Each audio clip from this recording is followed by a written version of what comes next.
وَضْرِبْ لَهُمْ مَثَلًا اصحاب القریہ اذ جاءها المرسلون، ایک علاقہ تھا جہاں اللہ تعالیٰ نے 2 رسولوں کو ایک ساتھ بھیجا اس قوم کے پاس، اس بستی کے پاس، کہ اللہ کی آیتوں کی تبلیغ کرے، انہیں ایمان والوں کو خوشخبری سنائے، انکار کرنے والوں کو اللہ کے عذاب سے ڈرائے۔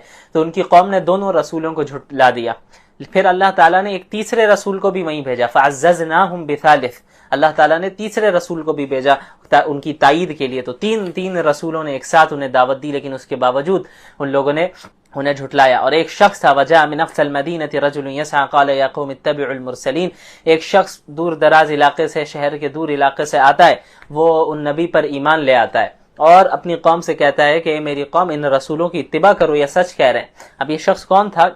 بعض روایات سے پتہ چلتا ہے کہ ان کا نام حبیب بن اسماعیل تھا، یہ بڑھئی کا کام کیا کرتے تھے۔ تو انہوں نے اپنی قوم کو دعوت دی اور ہر طرح سے سمجھایا، لیکن ان کی قوم نے پھر بھی نہ مانا اور تینوں رسولوں کو جھٹلایا، یہاں تک کہ یہ جو شخص ہے حبیب بن اسماعیل نجار، ان کی قوم نے انہیں قتل بھی کر دیا۔ تو اللہ تعالیٰ نے پھر ان کے انتقال کے بعد جو ان کو شہید کر دیا گیا، اس کے بعد جو معاملہ ہے اس کا ذکر فرمایا، قیل ادخل الجنہ، ان سے کہا گیا حبیب نجار سے کہ اب آپ جنت میں داخل ہوں، یعنی جنت کی نعمتوں میں رہیں۔ اصل جنت میں داخلہ تو قیامت قائم ہونے کے بعد ہونا ہے، لیکن برزخ میں ہی جنت کی نعمتیں بہت سی دے دی جاتی ہیں۔ تو یہ کہنے لگے، قال یا لیت قومی یعلمون، کاش میری قوم کو معلوم چل جائے، کاش میری قوم کو پتہ چل جاتا کہ اللہ نے مجھے کیا کیا نعمتیں دی ہیں، انہوں نے مجھے قتل کر دیا۔ تو اللہ تعالیٰ نے پھر ان کی قوم کے ساتھ یہ معاملہ فرمایا، آیت نمبر 28، کہ انہیں ہلاک کر دیا۔ اور ہلاک کرنے کے لیے اللہ کو کوئی آسمان سے کوئی بہت زیادہ فوج اتارنی نہیں پڑی، اللہ نہیں اتارنے والے تھے کوئی فوج آسمان سے انہیں ختم کرنے کے لیے۔ اللہ نے فرمایا وَمَا أَنزَلْنَا عَلَىٰ قَوْمِهِ مِن بَعْدِهِ مِن جُندٍ مِّنَ السَّمَاءِ، ہم نے انہیں ہلاک کرنے کے لیے آسمان سے کوئی فوج نہیں اتاری۔ وَمَا كُنَّا مُنزِلِينَ، اور إِن كَانَتْ إِلَّا صَيْحَةً وَاحِدَةً، بس وہ ایک چیخ تھی، اللہ تعالیٰ نے ایک چیخ کے ذریعے پوری قوم کو ختم کر دیا، اور چیخ ماری، اور یعنی اللہ تعالیٰ نے حکم دیا ایک فرشتے کو کہ آپ چیخ لگائیں، اور اس فرشتے کی آواز سے، اس چیخ سے پوری قوم کے جو ہے وہ سینے پھٹ گئے، کلیجے پھٹنے لگے، اور وہ جو ہے سب کے سب مر گئے۔ تو اللہ تعالیٰ نے اس طرح صرف ایک چیخ کے ہی ذریعے پوری قوم کو ختم کر دیا، برباد کر دیا۔ تو اللہ تعالیٰ کے ساتھ مقابلہ کرنا اور اللہ سے یہ سمجھنا کہ ہم اللہ سے مقابلہ کریں گے اور غالب آ جائیں گے، یہ حماقت ہے، یہ بے وقوفی ہے۔ اللہ کا مقابلہ کون کر سکتا ہے؟ تو جو اللہ کی اطاعت کرے گا وہی کامیاب ہونے والا ہے۔ اس کے بعد آیت نمبر 65 میں اللہ تعالیٰ نے یہ بتایا، اليوم نختم علی افواہہم وتکلمنا ایدیہم وتشہد ارجلہم بما کانوا یکسبون، جو گنہگار ہوں گے، جو کفار ہوں گے، اللہ تعالیٰ ان کی زبان پر، ان کے منہ پر مہر لگا دے گا، اور ان کے اعضاء گواہی دیں گے۔ زبان سے تو ہو سکتا ہے وہ جھوٹ بولیں گے، بعض یہ بھی جھوٹ کہیں گے کہ بھئی وما کننا مشرکین، ہم تو شرک نہیں کیا کرتے تھے، لیکن اللہ ان کے منہ پر ان کی زبان پر مہر لگا دے گا، اور ان کے جو اعضاء ہوں گے، باڈی پارٹس ہوں گے، ہاتھ ہے، پیر ہے، یہ پارٹس گواہی دیں گے کہ بھئی یہ گناہ کیا کرتے تھے۔ پھر آیت نمبر 69 میں مشرکین کی تردید کی گئی ہے کہ مشرکین آپ صلی اللہ علیہ وسلم کے متعلق یہ بھی کہا کرتے تھے کہ علیاذ باللہ یہ شعر و شاعری کرتے ہیں۔ تو اللہ نے فرمایا وما علمناہ الشعر وما ينبغي له، ہم نے محمد صلی اللہ علیہ وسلم کو شعر و شاعری کی تعلیم نہیں دی، اور ان کی یہ شان کے لائق بھی نہیں ہے کہ وہ شعر و شاعری کرے، بلکہ یہ تو ان هو الا ذکر و قرآن مبین، یہ تو نہایت واضح نصیحت اور کھلا ہوا قرآن کریم ہے۔ اس کے بعد آیت نمبر 77 میں اللہ نے اپنی انسان کی تخلیق کی طرف اور اس کی جو ابتدائی تخلیق کا مرحلہ ہے اس کی طرف غور کرنے کا حکم دیا۔ وَلَمْ يَرَ الْإِنسَانُ أَنَّا خَلَقْنَاهُ مِن نُطْفَةٍ فَإِذَا هُوَ خَصِيمٌ مُبِينٌ، مکہ مکرمہ میں ایک شخص تھا، مشرک شخص تھا، عاص بن وائل کے نام سے۔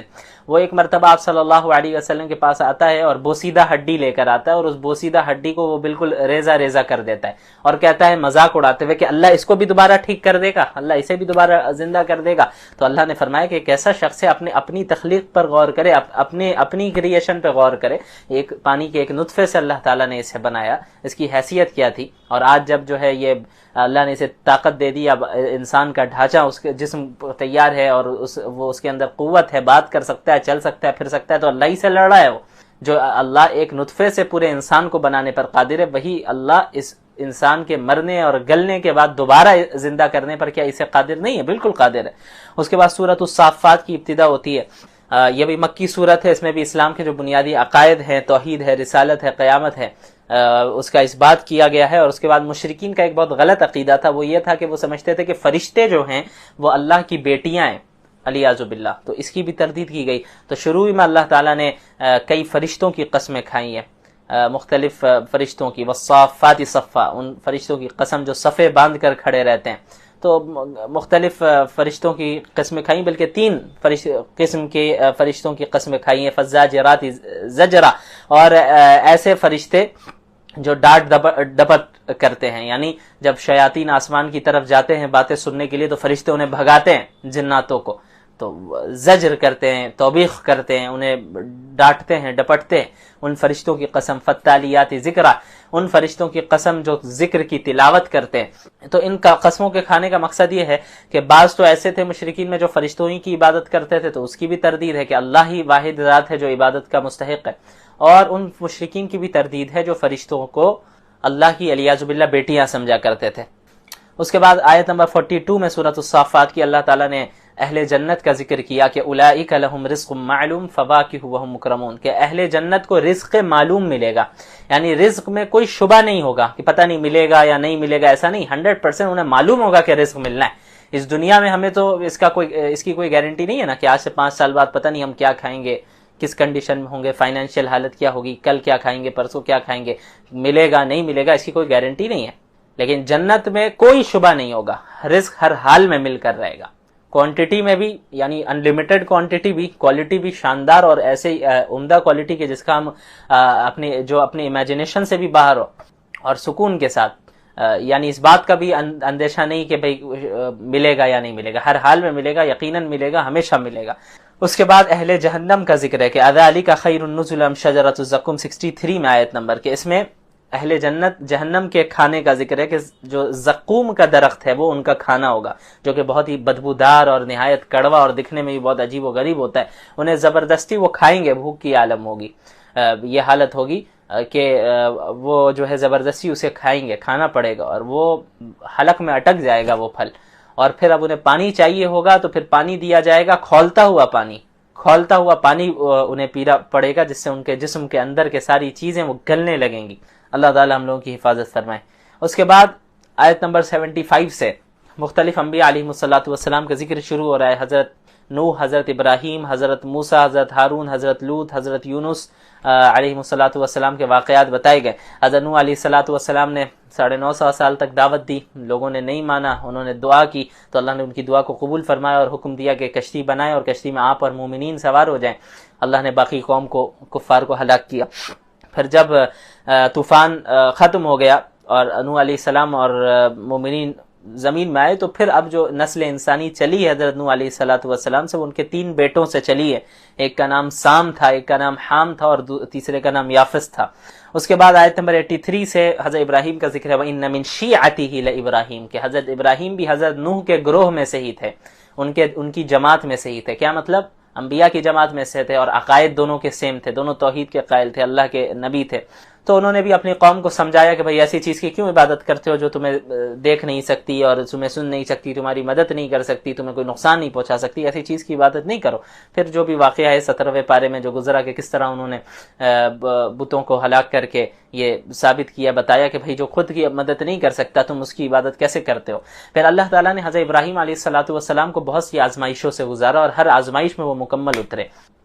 یہیں ایک اور آزمائش کا ذکر آیت نمبر 102 میں، فلما بلغ معه السعی، حضرت ابراہیم علیہ السلام کی دعا تھی کہ اللہ تعالیٰ انہیں اولاد عطا فرمائے، تو اللہ تعالیٰ نے حضرت اسماعیل علیہ الصلوۃ والسلام سے جو انہیں نوازا، اور جب حضرت اسماعیل اتنے بڑے ہو گئے کہ اب چل پھر رہے تھے حضرت ابراہیم کے ساتھ، تو اس وقت حضرت ابراہیم کو خواب کے ذریعے اللہ تعالیٰ نے حکم دیا کہ آپ حضرت اسماعیل کو ذبح کریں۔ خواب میں انہوں نے دیکھا کہ حضرت اسماعیل کو ذبح کر رہے ہیں۔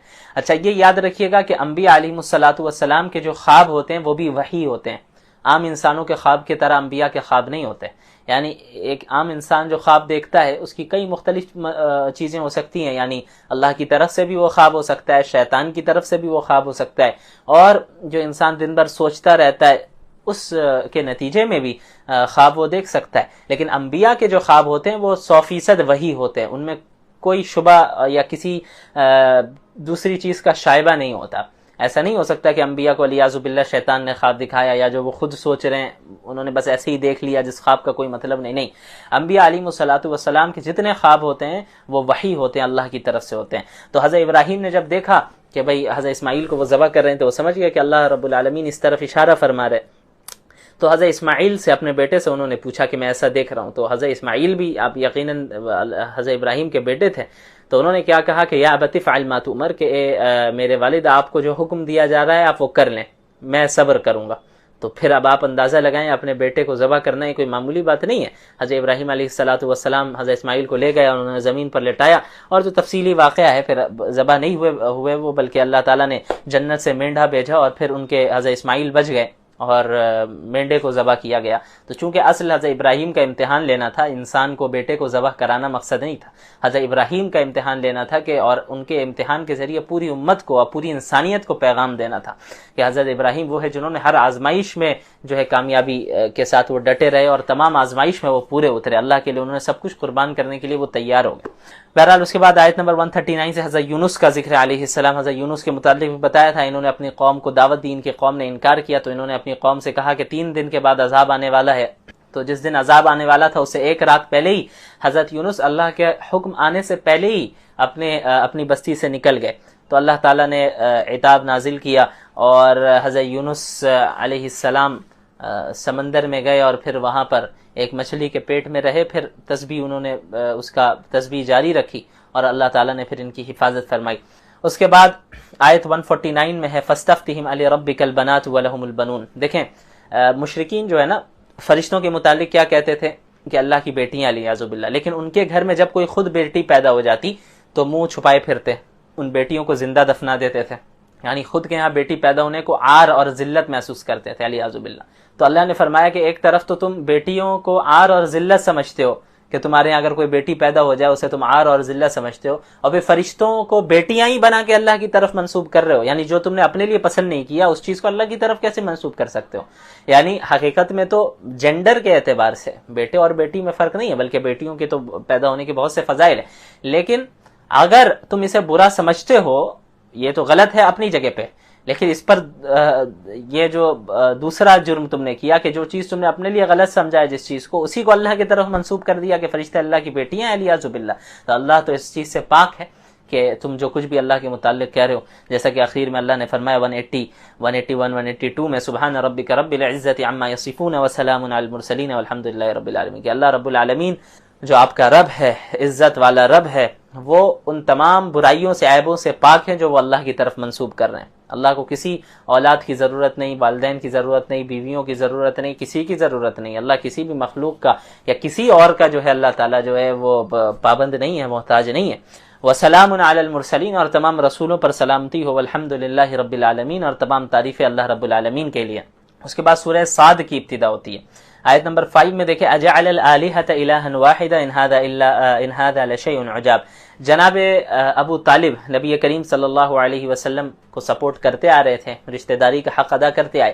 مشرکین مکہ ان کے پاس پہنچے, انہوں نے کہا کہ آپ محمد کو روکیں کہ وہ ہمارے بتوں کے خلاف نہ کہیں, برا بھلا نہ کہیں. اگر وہ برا بھلا کرنے سے جو ہے رک جاتے ہیں تو پھر جو ہے ٹھیک ہے ہم ان کے ساتھ معاہدہ کریں گے, صلح کر لیں گے, ہم انہیں تسلیم کریں گے, لیکن اگر یہ نہیں باز آتے تو ہم سخت مقابلہ کریں گے. تو جناب ابو طالب نے اللہ کے نبی صلی اللہ علیہ وسلم کے پاس اس بات کو پہنچایا, تو انہوں نے یہ کہا کہ میں تو ان کے سامنے ایک ایسی بات پیش کر رہا ہوں کہ اگر انہوں نے اس بات کو قبول کر لیا تو عرب و عجم ان کے سامنے جھک جائیں گے. وہ بات کیا ہے؟ وہ توحید کی بات ہے کہ ایک اللہ کی عبادت کرو.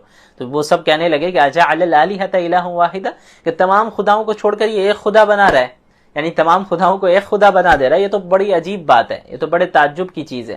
تو اللہ نے ان کا ذکر کیا کہ ان کے لیے کتنے بڑے تعجب کی یہ بات تھی کہ بھئی وہ جو کئی خداؤں اور کئی بتوں کی عبادت کرتے تھے اس کو چھوڑ کر ایک اللہ کی عبادت کرنا انہیں عجیب نظر آ رہا تھا. بہرحال صبح حضرت داؤد حضرت سلیمان علیہ السلام کا ذکر ہے. وَوَهَبْنَا لِدَاوُودَ سُلَيْمَانَ آیت 30-31, کہ ہم نے داؤد علیہ السلام کو سلیمان دیا, بیٹے تھے وہ. نعم العبد انہ اواب. حضرت سلیمان کا ذکر ہے علیہ السلام کہ ایک مرتبہ انہوں نے جو ہے ان کے پاس جنگ اور جہاد کے لیے بہت سارے عمدہ قسم کے گھوڑے رکھے ہوئے تھے. تو ایک مرتبہ حضرت سلیمان علیہ السلام گھوڑوں کا معائنہ کر رہے تھے کہ اسی میں مشغول ہو کر عصر کی نماز ان کی چھوٹ گئی. تو انہیں بڑا افسوس ہوا اور پھر اس کے بعد انہوں نے تمام گھوڑوں کو اللہ کے راستے میں قربان کر دیے. اس کے بعد آیت نمبر 41 میں حضرت ایوب کا ذکر ہے. وَاذْكُرْ عَبْدَنَا ایوب اذ نادى ربه انی مسنی الشیطان بنصب وعذاب. حضرت ایوب کو ایک بہت ہی زبردست بیماری لاحق ہوئی تھی اور بہت آزمائش میں مبتلا تھے. یہ ان کا سارا ساز و سامان، گھر بار سب کچھ ختم ہو چکا تھا. اب بیماری میں مبتلا تھے اور ان کی یہاں ان کی شفا کا بیان ہو رہا ہے. حضرت ایوب علیہ الصلوۃ والسلام نے یہ اللہ سے دعا کرتے رہے، صبر سے کام لیتے رہے. پھر اللہ تعالیٰ نے انہیں حکم دیا کہ آپ زمین پر اپنا پاؤں مارے، وہاں سے چشمہ نکلے گا. تو وہاں سے چشمہ جاری ہوا پانی کا.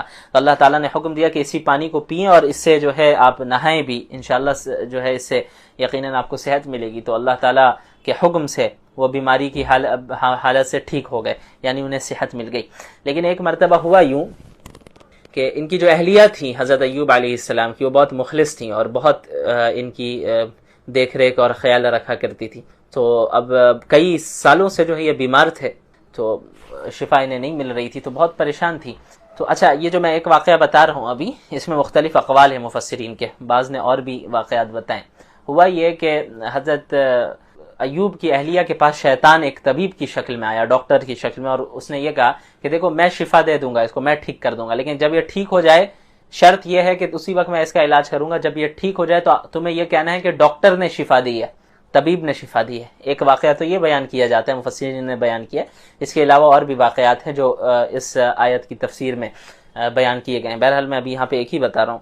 تو حضرت ایوب کی جو اہلیہ تھی وہ حضرت ایوب کے پاس آئی اور انہوں نے انہیں بتایا کہ یہ معاملہ ہے. تو حضرت ایوب ناراض ہو گئے کہ یہ تو شیطان ہمیں شرک میں مبتلا کرنا چاہ رہا ہے، کیونکہ شفا دینا تو یہ اللہ کا کام ہے. یعنی وہ ڈاکٹر طبیب نہیں تھا، وہ بلکہ شیطان تھا. وہ آیا تھا اس لیے کہ ہم شفا کی نسبت شیطان کی طرف کر دیں، ڈاکٹر کی طرف کر دیں، حالانکہ شفا دینا یہ کون دیتا ہے؟ اللہ دیتا ہے. تو حضرت ایوب بہت ناراض ہو گئے ان کی اہلیہ پر کہ کیوں ایسا معاملہ کیا. تو انہوں نے کہا کہ اگر میں ٹھیک ہو گیا تو تمہیں 100 کوڑے ماروں گا میں. حضرت ایوب علیہ السلام نے یہ کہا اس وقت غصے میں. تو بعد میں جب حضرت ایوب علیہ الصلوۃ والسلام ٹھیک ہو گئے تو اب انہیں جو ہے وہ بڑے تردد میں پڑ گئے کہ اب میں کیا کروں.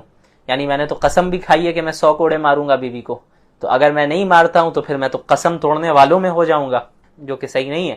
اور دوسری طرف اگر میں ماروں تو پھر یہ میری مخلص بیوی ہے، اسے میں کیوں تکلیف پہنچاؤں، اسے تکلیف پہنچانا بھی تو صحیح نہیں ہے میرے لیے. تو اب میں کیا کروں؟ تو یہ وفادار بیوی ہے. تو اللہ تعالیٰ نے انہیں کہا کہ وَخُذْ بِيَدِكَ ضِغْثًا فَاضْرِب بِهِ وَلَا تَحْنَثْ إِنَّا وَجَدْنَاهُ صَابِرًا نِعْمَ الْعَبْدُ إِنَّهُ أَوَّابٌ. اللہ تعالیٰ نے ایک ہیلا انہیں بتایا، وہ یہ کہ آپ 100 چھوٹی چھوٹی لکڑیاں لے رہے، 100 چھوٹی چھوٹی لکڑیاں لے لیں اور پھر سب سے ایک بار میں ہلکا سا یوں آپ مار دیں، آپ کی قسم پوری ہو جائے گی. تو اللہ تعالیٰ نے فرمایا کہ انا وجدناہ صابرا، ہم نے حضرت ایوب علیہ الصلوۃ والسلام کو صبر کرنے والا پایا. نعم العبد، کیا ہی بہترین وہ بندے تھے. انہ اواب، اور وہ یقیناً اللہ کی طرف بار بار لوٹنے اور رجوع کرنے والے تھے. اس کے بعد سورۃ الزمر کی ابتدا ہوتی ہے. زمر میں 2 گروہوں کا ذکر ہے، اہل جنت اور اہل جہنم کا، اس لیے اس سورت کو زمر کہتے ہیں. زمر گروہ کو کہا جاتا ہے، گروپ کو. تو اس میں مشرکین کا غلط عقیدے کی تردید ہے. سب سے پہلے کہ مشرکین دیکھیں ایک اللہ پر ایمان رکھتے تھے، لیکن وہ یہ سمجھتے تھے کہ اس اللہ نے پوری کائنات کو بنایا، لیکن کائنات کو چلانے کا جو نظام ہے، مختلف سسٹمز کو، مختلف چیزوں کے مختلف نظام کو مختلف چھوٹے چھوٹے خداؤں کے حوالے کر دیا اللہ نے. تو وہ کہتے ہیں کہ ہم ان چھوٹے خداؤں کی عبادت اس لیے کرتے ہیں، ان بتوں کی، چھوٹے خداؤں کی عبادت اس لیے کرتے ہیں تاکہ یہ اصل اللہ کی طرف تقرب کا ذریعہ بنے، یہ وسیلہ بن جائے ہمارے لیے، اور یہ سفارشی بن جائے اللہ کے یہاں، اس لیے ہم ان کی عبادت کرتے ہیں. تو اللہ تعالیٰ نے ان کی تردید کی کہ یہ کیسا بکواس عقیدہ ہے کہ اللہ نے پوری کائنات کو بنایا اور اللہ ہی یقیناً پوری کائنات کو چلا رہا ہے، اللہ کسی اور چھوٹے خداؤں کا محتاج نہیں ہے، لہٰذا دعا بھی صرف اللہ سے مانگنی ہے، اللہ سے تقرب ڈائریکٹ حاصل کرنا ہے. اس کے بعد اخیر میں اللہ نے فرمایا آخری صفحے میں فمن شرح اللہ صدرہ للاسلام فهو علی نور من ربہ، کہ اللہ تعالیٰ جب کسی شخص کے سینے کو اسلام کے لیے کھول دیتا ہے تو وہ اللہ کی جانب سے ایک نور پر ہوتا ہے، ایک روشنی پر ہوتا ہے، اس روشنی سے وہ حق اور باطل کے درمیان تمیز کر پاتا ہے. اس کے بعد آیت نمبر 29 میں اللہ تعالیٰ نے ایک موحد یعنی ایک اللہ پر ایمان لانے والا اور مشرک جو کئی سارے خداؤں کو پوجتا ہے، اس کے درمیان جو ہے فرق بتایا مثال کے ذریعے. ضرب اللہ مثلا رجلا فیہ شرکاء متشاکسون ورجلا سلما لرجل هل یستویان مثلا. اب ایک غلام ہے، ایک ایسا غلام ہے، ایک ایسا سلیو ہے جس کو کئی سارے لوگوں نے مل کر خریدا ہے. جب سلیوری کا دور تھا تو ایسا بھی ہوتا تھا کہ ایک شخص نے ایک غلام کو خود ہی خریدا یا 2-4 لوگ مل کر ان لوگوں نے ایک غلام کو خریدا ہے. تو اللہ نے مثال دی کہ ایک ایسا غلام ہے جس کے کئی سارے مالک ہوں، ایک سے زائد مالک ہوں. تو وہ غلام پریشان رہتا ہے، اس کو ذہنی سکون نہیں ملتا. کبھی اس مالک کی بات سن رہا ہے، کبھی اس مالک کی بات سن رہا ہے، کبھی اس کی بات سن رہا ہے، اس کا بھی خیال رکھو، اس کا بھی خیال رکھو، اس کا بھی خیال رکھو. لیکن وہ غلام جس کا مالک صرف ایک ہے تو اسے زیادہ پریشانی اور زیادہ ٹینشن نہیں ہوتا. بس وہ ایک مالک جو کہہ رہا ہے اس کو وہی ماننا ہے، بس اسی کا خیال رکھنا ہے، اسی کی بات سننی ہے. تو یہی فرق ہے ایک مشرک اور مومن میں. ایک مشرک جب ایک سے زائد خداؤں کی عبادت کرتا ہے تو وہ پریشان رہے گا کہ بھائی کبھی اس خدا کی بات مان رہا ہے، کبھی اس کے سامنے جھک رہا ہے، کبھی فلاں دیوی کے سامنے جھک رہا ہے، کبھی فلاں شخص کے سامنے جھک رہا ہے، کبھی فلاں بت کے سامنے جھک رہا ہے، کبھی اس کو خوش کرنے کی کوشش کر رہا ہے، کبھی اس کو خوش کرنے کی کوشش کر رہا ہے، کبھی اس کو خوش کرنے کی کوشش کر رہا ہے. لیکن جو مومن ہے، موحد ہے، جو ایک اللہ پر ایمان رہتا ہے، وہ صرف ایک اللہ کی اطاعت کرتا ہے، اسے کوئی پرواہ نہیں ہے، کوئی فکر نہیں ہے پوری دنیا جو کر رہی ہے کرتے رہے، جو کچھ کہتے رہے، اسے تو بس ایک اللہ کو راضی کرنا ہے. وہ بس ایک اللہ کا غلام ہے. وہ ایک اللہ جو حکم دے گا بس اسی کی ماننا ہے، اسی کی سننا ہے. 10 لوگوں کی طرف جانا نہیں ہے، 10 لوگوں کے سامنے نہیں جھکنا ہے. موحد جو ہے وہ صرف اللہ کے سامنے جھکتا ہے.